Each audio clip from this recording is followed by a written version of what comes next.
Kon dial nerga male shoda David kakchole gambele chukon ko loy jak ko jakon nong re joga man bang wandien jog mo galong jogen chagor loy mara kana ngat chiyogen tit kon ga witin ne joga ne me riet mi chagor ka jikro ne ro chu di be ndaru re kele no ko chaja jakadwer ka kuidan jaramin kuidwer ko de kon jaka chiang chung ko dreide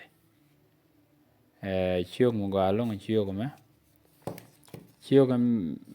kono kulo kwen ga yen joga me bu kon kwen ni chiang an ngwan de re joka re ngi man bang wan de no jagor do ma kana ngat men cha kulo gor chiang ngwan de re joka jagori ta kot in cha nyot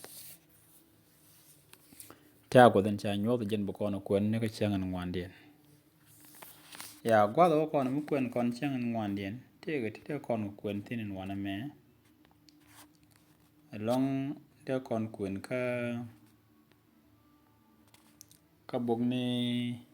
jikolo si sho kel ba den daro ba kel kan jandaro wide baro men chala tinen klo si sho kel ba der ba kel kan jandaro baro ran mu galong ya chala ro ne ran mi chuang na mi cha ta karun te kon kan ri ti ngwan ka ta me cha nyod ne tin chi kol kele cái char của tôi bé thà để nhồi nè cái dân rồi thì là mà chuang nà de mình chả để lấy cái quy nên dia cái rồi chuang nà đó tất cả số này đun mình luôn nè bia thế cái nhua cái boy an rồi thế quan nhà gần pin coi chỉ này yo này nó cái dân chăng ngoan điền mà đi nghĩ cho mình băng ngoan điền rồi thế bốc rồi anh phải rồi điền ngoan điền dân coi là cái Jacob ne ke jago jang ne ka long yeg du man gwa ko ne ba nge jan chir man gore shuri shu kwar ni amen gwa chilo dan te long chir man ji kon lingan wana me malat ke kwi ta ka ko tin cha nyot kon a janen cha gor ka jan ji close sho kel ba den dar ba kel kan jan dar wi baro chu pol cha ra yin kwa man ne gare ka kwi ga mi cha le ta an ta mo le ngu ma chuang na do le ngu Gwen ko kien bo la pol ala de takop miluno ne chab mi ko la penya la me dorar mi chere la kan wal ngurun ti dorar nu wal ne go ponya de men ta ko gor ko ji ko ne nyam chora ba baro ka che ben nyot en chap che ben nyot ne me la chap kana ci peter ra je longo kwide en to ko me re che ra je longo kwide re wa ni gog ne la re je ne idi lo jang ni nyal ko de kene nen ka jen sharia le kan wal ngode kan kengwa kan kene yapin ka cha rampin nyala ta ni me kwa o sak dung nu si te kriso kene liade ke je de ko lit lo do cha ta me che ben la pin che ben jak hu mun cha gor ke ji ko ni nyam ji ko ni da o de che de ko war ngwan cha con kam tang dara wana me cha con tie nyo kan tang ro de rai kan go ai di ku kwi ta ka kwat in cha ja ga boy re cha ba kana kan chok dang ro de bu kon ko en tin cha ngun ke tie chin wo nyu kan kon ngu ke ta ki mo rai pol ke kwi de men cho le ta e abse sio kel bet baro ye abse sio kel bet baro dien jen bu kon ko en ke nyam men cha gor tin en bet baro ga bet well Salare re yechu ta kon ga kan gerem de min la pel duere kon chet ke dit pudede. Bel badak. Min ja kam kon long kel ka pele ka na ngai ngwana de bel bangwan ko chu kon nyot ni chu kon cha kon nyot mi chuang na ka rai de chet ka goi lo ai de enin ja ka jo re kristo. Bel well. Ka chaba me ba je tung mu gwa do chuk ko ba ngwana dial mat kel tin nyal kana tin te pin mi ba kristo ko la widien men ji kono ling ka janab sel chio kel beth baro wa beth welien da to kon duor ka kui tega kana chap kana min wot kendi al gur ne rei kerso ka ba kendi al mat pin kuroja kerso men kerso kula bodien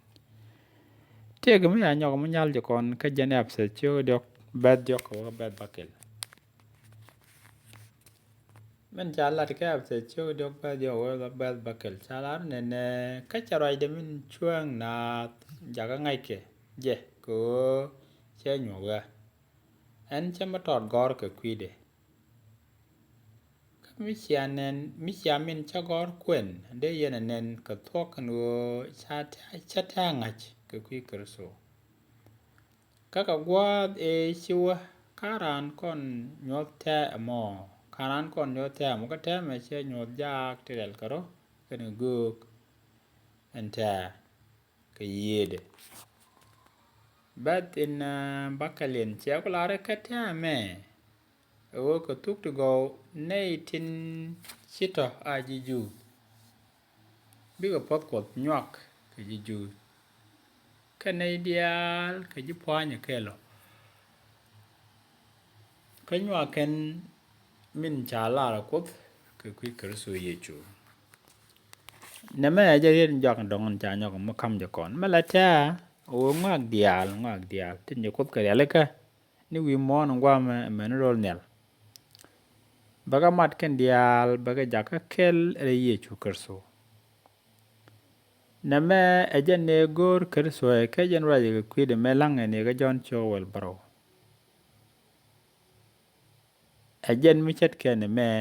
ne raj pol ke kwide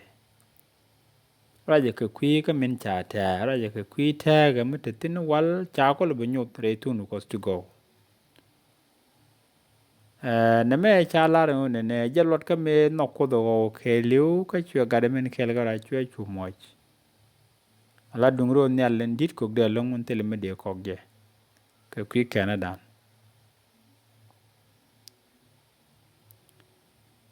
ka tok lo do en chap Canada me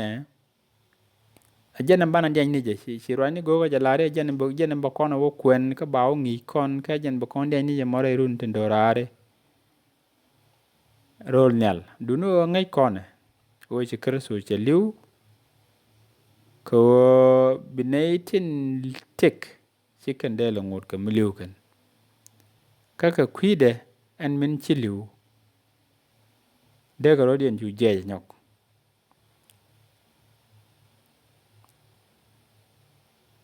chet ka man kerso lat ne ideal tin ngak ka kerso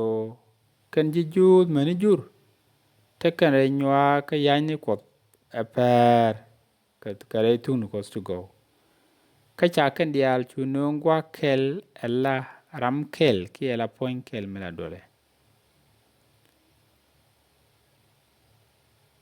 kerso reidu lodo nu chen kerso re dan ka ngaf na me mat entwo kre yeka madamo jaga gwan ngada ko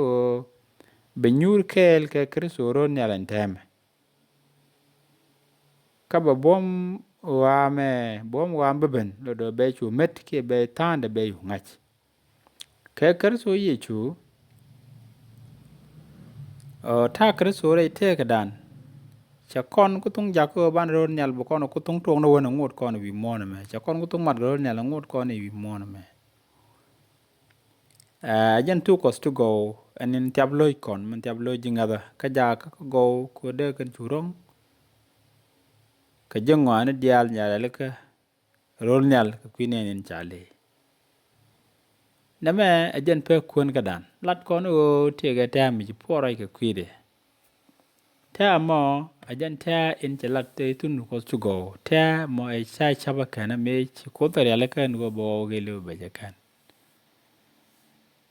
chita amana gay long ne ideal cha ka gay cha lo da cha jek du no ipo la wara gwa no puch ta en cha lat ku kana dan ku cha ba kana ku lo lan ya ye chu tek de kana je de gro li